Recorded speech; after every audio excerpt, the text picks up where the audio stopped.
메르스의 1차 진원지가 평택 성모병원이었다면 2차 진원지는 삼성서울병원이었습니다. 당국은 3차 유행을 촉발시킬 수 있는 새 진원지로 전국의 대형 병원 3곳을 꼽고 있습니다.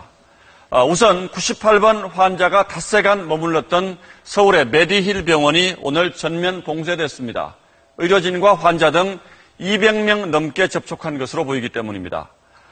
또 115번 환자가 입원했을 때 143명이 접촉해서 임시 폐쇄된 경남 창원의 SK병원과 90번 환자가 확진되기 전 집중 노출된 대전 을지대병원 역시 당국은 3차 유행을 촉발시킬 가능성이 있다고 보고 있습니다.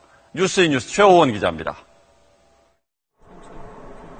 98번 환자는 지난달 27일 삼성서울병원 응급실에 병문안을 갔습니다.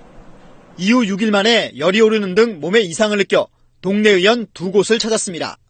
지난 4일엔 몸살과 구토 증상이 생겨 양천구의 메디힐 병원에 이틀간 입원했고 퇴원한 다음날 새벽 다시 이 병원 응급실로 실려갔습니다.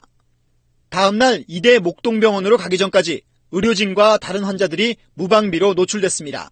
메디힐 병원에서 242명의 밀착 접촉자가 발생하는 등 23일까지 입퇴원이 불가하고 외래 진료도 받을 수 없는 그런 조치를 90번 환자는 삼성서울병원에서 감염된 뒤 지난 1일부터 충북 옥천의 집에 격리됐습니다. 하지만 고열과 호흡곤란 증상이 나타나자 지역병원 2곳을 돌아다녔고 지난 6일 대전 을지대병원에 입원했습니다.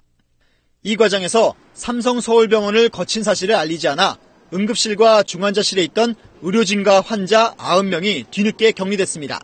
을지병원과 접촉되었던 분들이 어떻게 확산되느냐에 따라서 3차 고비, 수포, 전파자 문제가 해결된다. 그렇게 보는 거죠? 예, 그렇게 봅니다.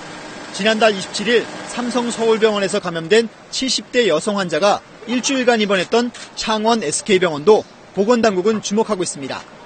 보건당국은 창원 SK병원에 143명 등 지역병원 3곳의 접촉자 549명을 추적하고 있습니다. SBS 최우원입니다.